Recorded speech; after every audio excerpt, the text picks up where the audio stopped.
दोस्तों, मैं सुजीत सर। कैसे हैं आप सभी? मिस्ट्री ऑफ हिस्ट्री के तहत नेशनलिज्म इन इंडिया का पार्ट 7 वीडियो लेकर आज हम उपस्थित हैं। इस नेशनलिज्म इन इंडिया में आपने देखा कि महात्मा गांधी के लीडरशिप में non cooperation movement and then Swaraj party के अचीवमेंट को धीरे धीरे ब्रिटिश सरकार तक भारतीय लीडर्स के द्वारा, भारतीय जनमानस के द्वारा बातें जा रही थी। अब भारत के कॉन्स्टिट्यूशनल रिफॉर्म्स पर, भारत के संवैधानिक सुधारों पर बात हो रही है। उसी के तहत आज हम इस वीडियो में देखेंगे साइमन कमीशन का भारत में आगमन, कंप्लीट इंडिपेंडेंस अर्थात पूर्ण स्वराज की मांग, और फिर क्या इन सब के फंक्शन थे, कैसे ये सब किया गया, इन सारी बातों को देखेंगे। ब्रिटेन में नई टोरी गवर्नमेंट बन गई थी। बच्चों ध्यान से समझिएगा, नई टोरी गवर्नमेंट बनने के बाद भारत की संवैधानिक समस्याओं के समाधान के लिए एक इंडियन स्टैट्यूटरी कमीशन 1927 में बनाई गई। बच्चों रेड पेन से 2 डेट्स लिखा है। इसका मतलब यह है कि 1927 में साइमन कमीशन टोरी गवर्नमेंट ने भारत की संवैधानिक समस्याओं पर बात करने के लिए बनाई। इसका नाम था इंडियन स्टैट्यूटरी कमीशन। और यह कमीशन 1928 में इंडिया के मुंबई में पहुंचती है। इस समय भारत का गवर्नर जनरल है Irwin. Irwin was the governor general of India. The new Tory government in Britain constituted a statutory commission under the Sir John Simon. इसका मेन फंक्शन क्या है? कॉन्स्टिट्यूशनल सिस्टम इन इंडिया में देखना कि constitutional system कैसे भारत में work कर रहा है।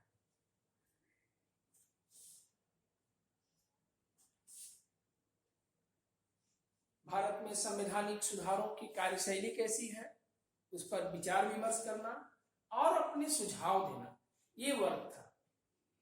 आपको थोड़ा सा फ्लैशबैक करते हैं कि भारत के संवैधानिक विषयों पर, भारत में किए गए कार्यों पर विचार विमर्श करने के लिए, मंथन करने के लिए ब्रिटिश गवर्नमेंट 10 इयर्स पर कमीशन बनाती थी। Government of India act Bharat में 1909 में जब आया था, इसके बाद बात हो रही थी गवर्नमेंट ऑफ इंडिया एक्ट 1909, फिर गवर्नमेंट ऑफ इंडिया एक्ट 1990। इसके मतलब 10 वर्षों का जो कमीशन बन रहा था, उसके हिसाब से 1929 में अगली कमीशन बननी थी। लेकिन 2 वर्ष पहले ही ब्रिटिश सरकार घबरा करके नई सरकार ने सर जॉन साइमन के नेतृत्व में भारत के संवैधानिक विषयों पर बात करने के लिए भेजा। ये कहीं न कहीं ब्रिटेन भारत के नेशनलिज्म से प्रभावित हो रहा था। भारत के नेशनलिज्म को रोकने के लिए, इसको कुचलने के लिए, और सोच रहा था कि कैसे भारत के जो राष्ट्रवादी लीडर्स हैं उनकी बातों को भारत की जनता तक न पहुंच पाए और उनको पहले ब्रेक लगा दिया जाए। इसका मेन वर्क ही था the functioning of constitutional system in India. So 1927 की बनी कमीशन 1928 में इंडिया में आती है, but no single members of India, no any Indians. इसके 7 मेंबर्स थे बच्चों। 7 के 7 मेंबर अंग्रेज थे, लेबर पार्टी के थे, कंजर्वेटिव पार्टी के थे, वहां के लिबरल पार्टी के थे। तो जो लेबर पार्टी का मेंबर हो या कंजर्वेटिव पार्टी का हो या लिबरल पार्टी का हो, 3 पार्टियां वहां की मुख्य थी। 7 मेंबर्स सभी इसके थे, मतलब एक भी मेंबर इंडियंस नहीं। ये इरविन के सुझाव पर हुआ, जो उस समय का गवर्नर जनरल था। इसीलिए इसे व्हाइट कमीशन भी कहा जाता है। नील सफेद गोरों का कमीशन था, जिसमें भारत के लिए कुछ नहीं था, और इसकी बनाई हुई पॉलिसी गोलमोल थी, बहुत क्लियर कट नहीं थी। भारत का संविधान कैसे बनेगा, भारत के द्वारा बनेगा, कैसे होगा, क्या होगा, फर्दर इन फ्यूचर भविष्य के लिए टाला जा रहा था।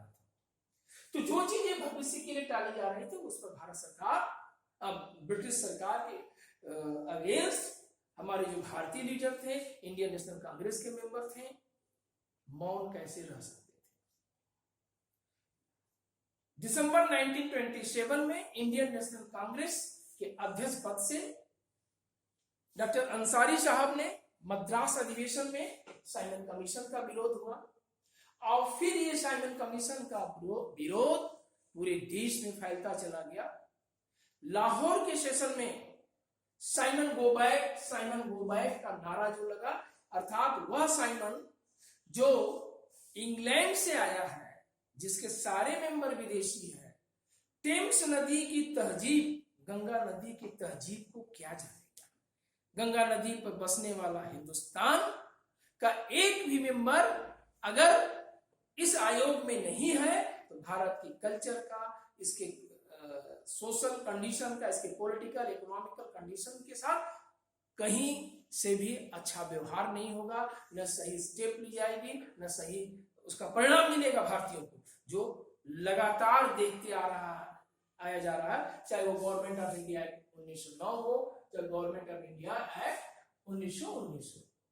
इन सब चीजों को देखते हुए भारत में कई प्रकार के क्रांतिकारी आंदोलन भी चल रहे थे।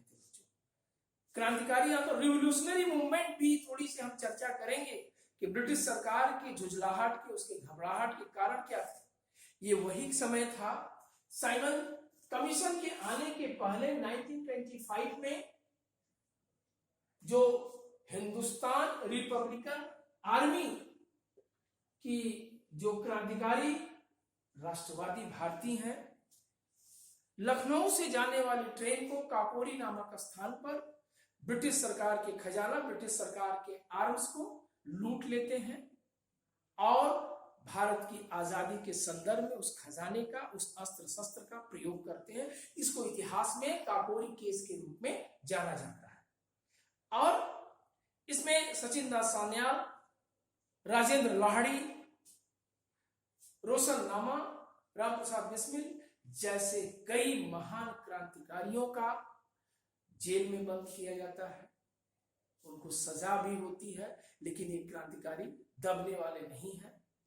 इसीलिए आगे चल करके जब क्रांतिकारियों को पकड़ने के लिए काम हो रहा है, हिंदुस्तान रिपब्लिकन आर्मी, HRA लिखा बच्चों, लेकिन H means Hindustan, R means Republican army, A means army. आगे चल करके इसका नाम जब चंद्रशेखर आजाद इसमें जुड़ते हैं, इसका नाम हो जाता है हिंदुस्तान सोशलिस्ट रिपब्लिकन आर्मी। 1928 से अब क्रांतिकारियों का लक्ष्य समाजवादी विचारधारा के साथ अपनी बात को आगे बढ़ाना। यह भी समस्या थी नई टोरी गवर्नमेंट को इंग्लैंड में कैसे इनके इस बढ़ते हुए राष्ट्रवाद को, एक तरफ भारतीय राष्ट्रीय कांग्रेस के द्वारा झंडे तले लिबरल्स लीडर, तो कहीं स्टेनिस्ट लीडर, गर्म विचारधारा के लीडर, तो कहीं क्रांतिकारी, अलग अलग देश की आजादी, देश के संविधान, देश के अपने वर्क कर रहे हैं। तो ब्रिटिश सरकार की चूलें कई जगह से हिल रही थी, इसीलिए साइमन गो बैक का नारा लगा। इसी साइमन गो बैक के नारे में लाहौर में लाठीचार्ज सर सॉन्डर्स नामक कप्तान ने करवा दिया, और सॉन्डर्स के लाठीचार्ज के आदेश से वहां पर शेरे पंजाब लाला लाजपत राय का डेथ हो जाता है। और पंडित गोविंद बल्लभ पंत, गोविंद बल्लभ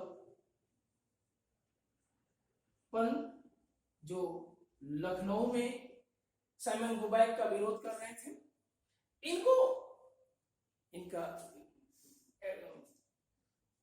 घायल हो जाते हैं बुरी तरह से। यही पंडित गोविंद बल्लभ पंत बाद में जब देश आजाद होता है, नई सरकार बनती है, तो स्वतंत्र भारत में कह सकते हैं उत्तर प्रदेश के पहले मुख्यमंत्री बने। नॉलेज के लिए आपके पंडित जवाहरलाल नेहरू भी घायल होते हैं। ऐसी तमाम लीडर्स जो वर्क कर रहे थे घायल होते हैं। बहुत सारे लोगों को गिरफ्तार किया गया। तेज बहादुर सप्रू जैसे लीडर जो मोतीलाल नेहरू के साथ मिलकर काम कर रहे थे। आगे चल करके विरोध की आग और बढ़ गई आगे। अभी देश में बात चल रही थी कि ब्रिटिश सरकार कुछ करेगी, लेकिन ब्रिटिश सरकार कुछ की नहीं। अंत में हम देखते हैं यहीं पर भारत के संविधान को बनाने के लिए जब ब्रिटिश सरकार के चैलेंज आते गए कि भारत इस योग्य नहीं कि अपना कॉन्स्टिट्यूशन बना सके, तो नेहरू रिपोर्ट से मतलब है बच्चों मोतीलाल नेहरू के द्वारा बनाया गया। मोतीलाल नेहरू 1928 में बना, लेकिन इन्होंने भारत का संविधान कैसा होगा एकदम क्लियर बताया कि जो गवर्नर जनरल है सो कॉल्ड होंगे, नाम मात्र के अध्यक्ष होंगे, लेकिन पावर सेंट्रल गवर्नमेंट के पास होगी। भारत को डोमिनियन स्टेटस की बात कही जाती है।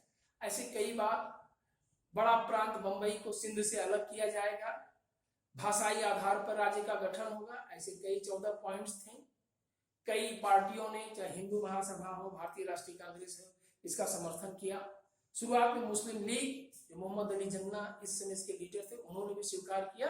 बाद में उसने विरोध करके जिन्ना ने 14 सूत्री फार्मूला प्रस्तुत किया था।